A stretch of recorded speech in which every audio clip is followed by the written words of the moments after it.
Hello students, I welcome you all on my YouTube channel Insight Study. So in this class we are going to discuss relationship between AR and MR. So इससे पहले video अगर आपने नहीं देखा है तो मैं आपको सजेस्ट करूंगा कि वो वीडियो आप ज़रूर देखें बिकॉज AR और MR कर्व ड्रॉ करने के लिए you need to go through the situations related to AR and MR. Previous class में या प्रीवियस वीडियो के थ्रू मैंने आपको बताया था कि AR MR कर्व ड्रॉ करने के लिए आपको बेसिकली दो सिचुएशंस को समझना पड़ता है. First one was perfect competition and second one was imperfect competition. So in this video we are going to discuss about perfect competition related with AR and MR. So AR और MR curve in case of perfect competition draw करने से पहले हमको एक table यहाँ पे draw करनी होगी. तो इसमें बेसिकली देखिए सबसे पहली चीज़ जो आती है that is Q. Q stands for quantity. कोई भी फर्म है जो परफेक्ट कंपटीशन या परफेक्ट मार्केट में एग्जिस्ट करता है और वो कुछ यूनिट्स किसी भी सर्टेन कमोडिटी की प्रोड्यूस कर रहा है. सो फर्म है जो कि 5 यूनिट बेसिकली प्रोड्यूस कर रहा है. अब सेकेंड कॉलम है AR that is average revenue. तो एवरेज रेवेन्यू अगर आपको याद हो, जिन्होंने पहला वीडियो देखा हो, उसमें मैंने आपको बताया था कि परफेक्ट कंपटीशन के केस में prices will remain same for each and every firm. यानी कोई भी फर्म अपने प्राइसेस में चेंज नहीं कर सकता है. तो जब प्राइस में चेंज नहीं हो रहा है तो पर यूनिट प्राइस जब चेंज नहीं हो रहा है उसके अकॉर्डिंग आपके एवरेज रेवेन्यू पे इसका असर नहीं पड़ेगा बिकॉज पर यूनिट के जो आपके प्राइस हैं वही आपके लिए एक तरीके से इनकम है. सपोज एक जो भी यूनिट आप प्रोड्यूस कर रहे हो उससे उसके प्राइसेस आपने जो सेट किए दैट इज 10. अब उससे मिलने वाला जो रेवेन्यू होगा दैट विल ऑल्सो बी ₹10. भाई जो प्राइस आप सेट कर रहे हो वही आपकी इनकम है. सो एवरेज रेवेन्यू जो आप चेंज नहीं कर सकते तो बेसिकली वो सेम रहने वाला है as per the introduction of additional units. जो भी आप एडिशनल यूनिट ऐड ऑन करोगे.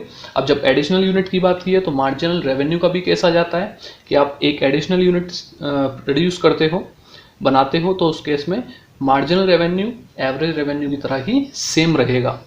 यहाँ पे मैंने बताया कि पर यूनिट के थ्रू जो भी आपका रेवेन्यू जनरेट होने वाला है वो बदलेगा नहीं. सेम केस यहाँ पे होगा कि जो भी आप एडिशनल यूनिट लगाओगे उसमें भी प्राइस सेम रहेगा, उसमें भी कोई चेंज नहीं होने वाला है.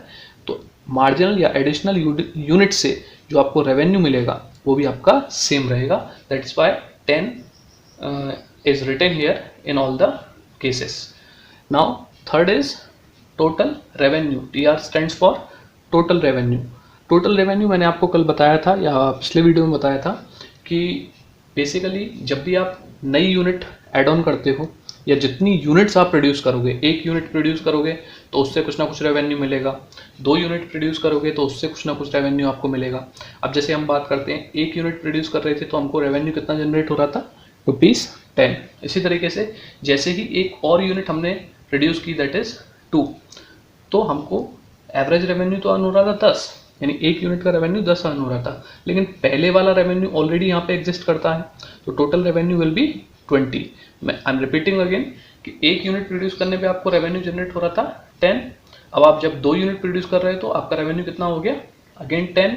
तो ये दोनों ही आपके लिए इनकम है तो ये जुड़ के यहाँ पे आ जाएगा या इसको आप टोटल रेवेन्यू के कॉलम में लिख देंगे. इसी तरीके से with the introduction of 1 extra unit ये जो टोटल रेवेन्यू है ये आपका बढ़ता जाएगा. That will be 30, 40 and 50. Now we are coming to the curve related to average revenue and margin revenue. Here we have taken 2 parameters. First one is on the x-axis. First one is quantity and second one will be price on vertical axis. So अगर हम बात करें यहाँ पे, अगर law of demand हमने पढ़ा हो तो उसमें बेसिकली क्या होता था, डिमांड और सप्लाई से रिलेटेड जो भी कर्व होते थे हम वो ड्रॉ करते थे. लॉ ऑफ डिमांड में demand related curve and law of supply में सप्लाई रिलेटेड कर्व. तो यहाँ पे हम क्या करने वाले हैं, सिंपली उसी के थ्रू यहाँ पे समझेंगे कि एवरेज रेवेन्यू और मार्जिनल रेवेन्यू ये कैसे हम ड्रॉ करने वाले हैं. तो यहाँ पे सिंपल समझिएगा, जो डिमांड होगी लॉ ऑफ डिमांड के अकॉर्डिंग चले तो demand goes decreases with the increase in price. तो जैसे जैसे प्राइस इंक्रीज होता जाएगा, आई एम रिपीटिंग अगेन कि प्राइस जैसे जैसे इंक्रीज होता जाएगा वैसे वैसे डिमांड कम होती जाएगी. इसी तरीके से इसका उल्टा भी आप कर सकते हैं कि डिमांड इंक्रीज होगी with the decrease in prices. So जो डिमांड का ग्राफ होगा वो डाउनवर्ड होगा, और इसका अपोजिट क्या होता है, सप्लाई कर, तो सप्लाई कर हमारा अपवर्ड होगा। अब यहाँ पे सिंपल समझिए कि जो इक्विलिब्रियम पॉइंट होगा जहाँ पे डिमांड और सप्लाई मैच करते हैं या मीट आउट करते हैं, वहाँ पे सिंपली यही इक्विलिब्रियम पॉइंट आपके लिए प्राइस का काम कर रहा है। हमने यहाँ पे क्या लिया था, वर्टिकल एक्सिस पर प्राइस। तो सिंपल है कि जो प्राइस हमने लिया वो इस पॉइंट पर सेम हो जाता है, यानी सभी जो फर्म्स जो भी प्रोडक्ट प्रोड्यूस कर रहे हैं, कमोडिटी प्रोड्यूस कर रहे हैं, तो उनके लिए एक पॉइंट ऐसा आएगा जहाँ पे प्राइसेस सेम है। और जब प्राइस सेम है तो यही एक तरीके से ये पॉइंट आप लोगों के लिए क्या बन जाएगा, एवरेज रेवेन्यू, मार्जिनल रेवेन्यू भी आपके कांस्टेंट रहेंगे, सेम रहेंगे। तो ये जो लाइन ड्रॉ हम करेंगे डॉटेड लाइन से, मैंने आपको दिखाया ग्रीन लाइन से, यही आपके लिए क्या है, एवरेज रेवेन्यू या marginal revenue, where revenue will be constant because prices are also constant. भाई अगर इस पॉइंट पे आएंगे, इस पॉइंट पे आएंगे, या इस पॉइंट पे आते हैं, तो यहाँ पे कहीं ना कहीं हमारे प्राइसेस में फ्लक्चुएशन रहेगा। बट ये एक ऐसा पॉइंट है जहाँ पे हमारे प्राइसेस सेम रहेंगे। जब प्राइसेस सेम रहेंगे तो हमारा एवरेज एंड मार्जिनल रेवेन्यू भी सेम रहेगा। तो होप करता हूँ, आशा करता हूँ आपको ये चीज़ें समझ में आई होंगी। The next class we will discuss about average revenue and marginal revenue in case of imperfect competition. Thank you.